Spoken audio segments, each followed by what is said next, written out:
story time with me, Daniel. Today's story is about George Muller. George Muller was born in 1805 in Prussia. Prussia was a country that was made up mostly of parts of modern Germany and Poland. George wasn't a good boy. He had one problem. He liked to steal things. He enjoyed the thrill that came along with breaking the rules and not getting punished. But unfortunately for George, he didn't always get away with his schemes and tricks. And George's father worked for the Prussian government as a tax collector. He often had large amounts of money in his office that he would count and put in a velvet pouch. George couldn't help but take advantage of this from time to time. George's father began to suspect George. One day, Mr. Muller decided to set a trap for his son. He counted and left a stack of coins on the edge of his desk. He then called George into his study.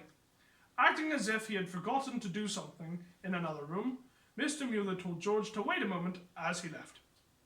George had noticed the stack of coins instantly and quickly hid some in his sock. Mr. Muller returned to the room, but to George's dismay, his father went straight to the stack of coins and counted them. "That's strange," said George's father. "There was definitely more coins than that here. Do you know anything about that, George?" After some lies from a worried George, a search was made and the coins were found in George's sock. George's father reached for the cane and George was very sorry that he had been caught stealing. He promised himself that he would never get caught again.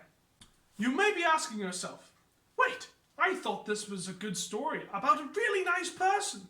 But just you wait, I'll get to that. As George grew up, his schemes and tricks got bigger. One time, whilst George was at boarding school, he pretended his living allowance had been stolen, but instead, George had hidden it.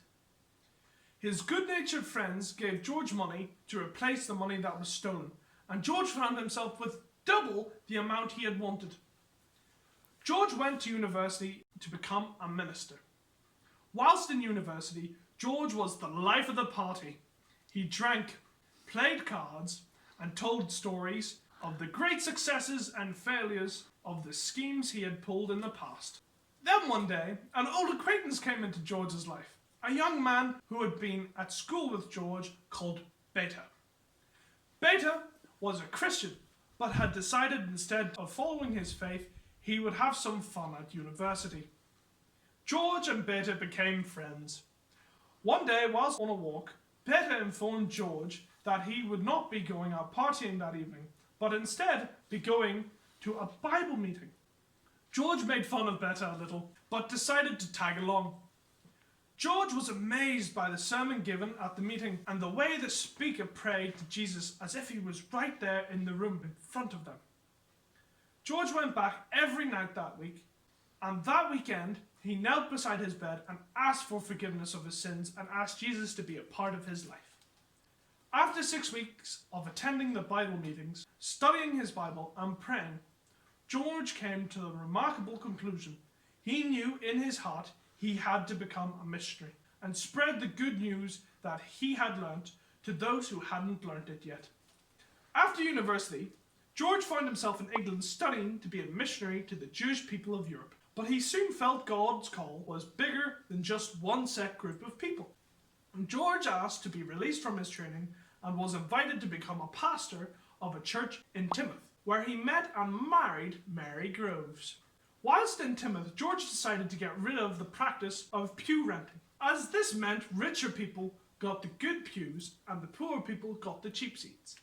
As a result, George and Mary received a lot less money to live on, but God always provided for them. After a while, George prayed and felt God calling him to serve in a church in Bristol. Not long after moving to Bristol, disaster struck.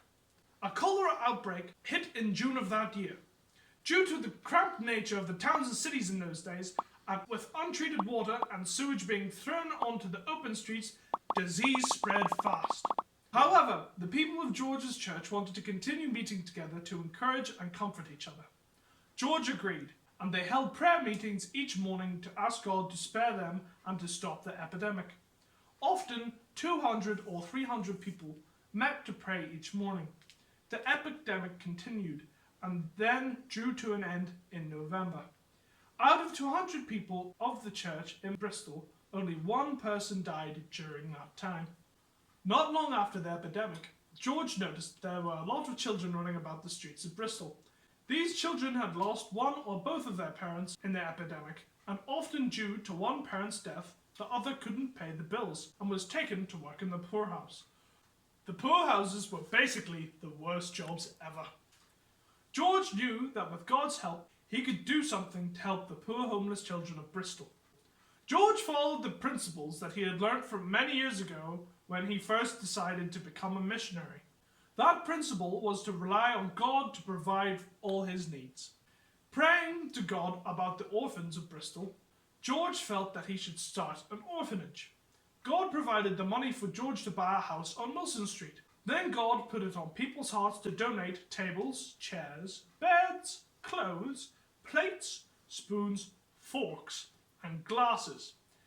Everything they would need, God provided.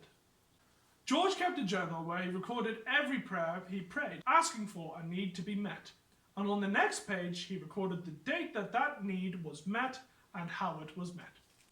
As the years went on, George was able to buy more houses on the same street, and eventually, after a complaint from a neighbour and a lot of prayer, George knew that God wanted to expand the orphanage so that even more children could be helped. God provided land on Ashley Down overlooking Bristol and the money to purchase it. He also sent an architect who offered to design the new orphanage free of charge. The new orphanage was opened in 1849. The 118 children from the Wilson Street orphans' houses moved into the new orphanage and were soon joined by 170 new orphans, bringing the total in George's and Mary's care to 288 children. One morning, the matron of the new orphanage came into George's study. "Mr. Muller, it's happened. The children are all ready for breakfast, but there is no food for them." George saw this as an excellent teaching moment for 8-year-old Abigail, the daughter of John Townsend, the man who oversaw the Sunday schools George had set up. George and Abigail walked into the dining room of the new orphanage to see 300 children standing behind their chairs. George prayed a simple prayer. "Dear God, we thank you for what you're going to give us to eat. Amen." With that, all of the children sat down. Then there was a knock at the door. When George opened it, the baker stood before him. He told George of how he couldn't sleep the night before and knew that he had to make bread for the orphanage. He brought enough bread for everyone to eat. Then there was another knock at the door. George opened the door and there was the milkman. He explained to George how his cartwheel had broken at the end of the lane. He asked George if he could use the milk that was on his cart as he would not be able to get it back to town. George thanked God for providing for the children. Abigail went back to the garden where she had been playing, thinking about the wonderful things she had just witnessed. George was later told by Abigail's parents that from that day on, she ended her prayer requests with the words, "Like you do for George Muller." In all, George built 5 orphan houses on Ashley Down. He cared for over 10,000 orphans through his lifetime and watched God provide for every one of their needs. George was a great man of faith. As a boy, I don't think he could have ever imagined what an amazing journey God would guide him on during his life. In the same way, God has a plan for your life. It might not be to look after orphans, but whatever it is, if you follow and trust Jesus, he will lead you every step of the way and provide for all your needs.